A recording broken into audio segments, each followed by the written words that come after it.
Hey guys, it's your boy Max, aka Mirror Smasher, and first off I want to say how you guys doing today. In today's video I'll be talking about my review on my bike and how long I had it for. So let's get started.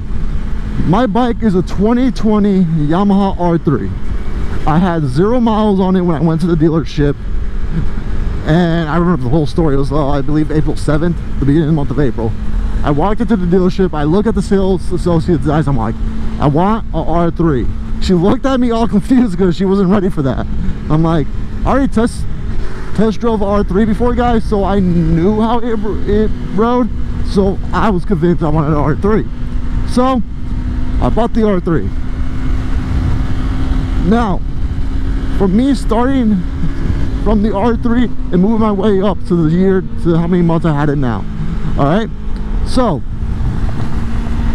my R3, I never ridden a sports bike, never. My first bike was a street legal bike, was my Grom, and we all know the Groms, they could barely even hit 60s at some point, but they mostly stick at 50s.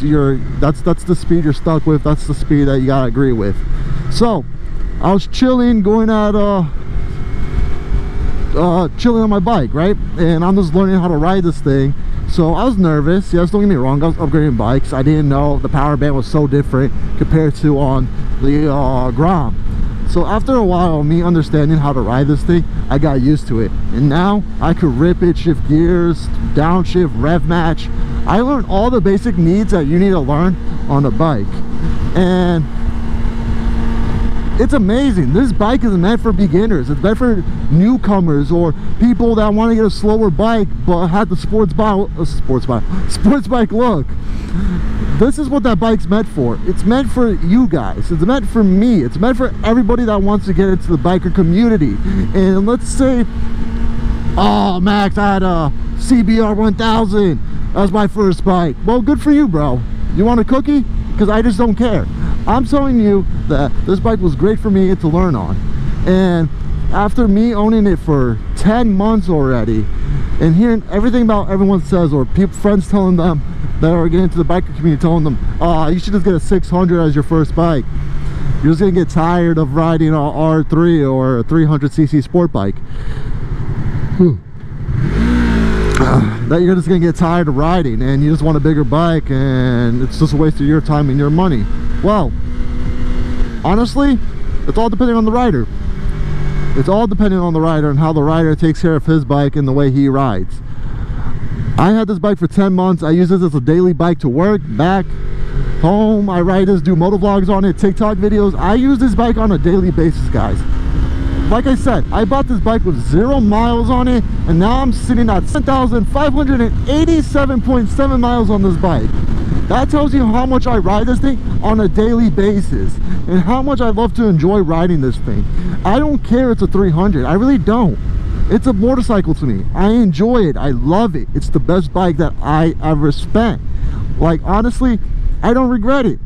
And this bike is bone stock too, guys. Like, I don't have no exhaust, nothing to it. It's just bone stock, straight out of the factory, working like a champ. And you're asking me, Max, why you don't have an exhaust attached to it? Because you don't want to spend your money on a beginner bike or your first bike if you are planning to upgrade in the future. And I am planning to upgrade my bike in the future. Don't know when, but hopefully soon. I'm hopefully finna get my bike maybe in 2 to 3 years, my next bike, depending on how my job is and how quick I pay off this bike. If I pay this bike off quicker, I could get a next bike. And you're right, like, Max, why you finance the bike? You should have paid full cash. At that moment, guys, I did not have full cash to pay for a brand new R3, and also I didn't want to I want to build my credit at the same time. So yeah, I financed. Whoop-de-doo, so what? But back to what I was saying, back on point. I had this bike fully stocked for a reason. Like I said, I'm gonna upgrade to my bike, and there's no point of spending your money on a bike that you're gonna get rid of the future. If you're thinking that people will buy your bike due to you have an aftermarket exhaust or clutch levers or anything, or it's just, no, they're gonna always lowball you and you just wasted your money. Let's say that's the highest offer you got. You just wasted your money on a bike that you cannot get back on the price you spent on it. So If it's a bike you're planning to keep forever, or planning to use it as a track bike, or planning to have it for a really long time, yes, then you can upgrade it. If you're planning to keep this as your bike forever, yes, you are going to upgrade. But if you're going to get rid of it in the future, there's no point for you to upgrade a motorcycle unless you have to. So again, all those people that are telling you, you're going to get sick and tired of riding a 300, or get sick and tired of this and that, don't listen to them. Listen to yourself. I ride this on a daily basis. I love this bike, and I still do. I still have another year or 2 years that I could ride this thing, and honestly, I'm not complaining. I enjoy it. It's a fun little bike to learn on. And then once I upgrade to a bigger bike, I know all of the things I learned from the R3, I transfer that to a bigger bike, and then from there we're all good. But oh, my gloves are ripping. Aw, like it ripped right there. I'm sad now. But guys, that's gonna be the end of the video today. Thank you for listening, thank you for watching. I hope you guys like it. Please hit that like and subscribe button if you guys haven't already, or I'll come and smash your mirrors.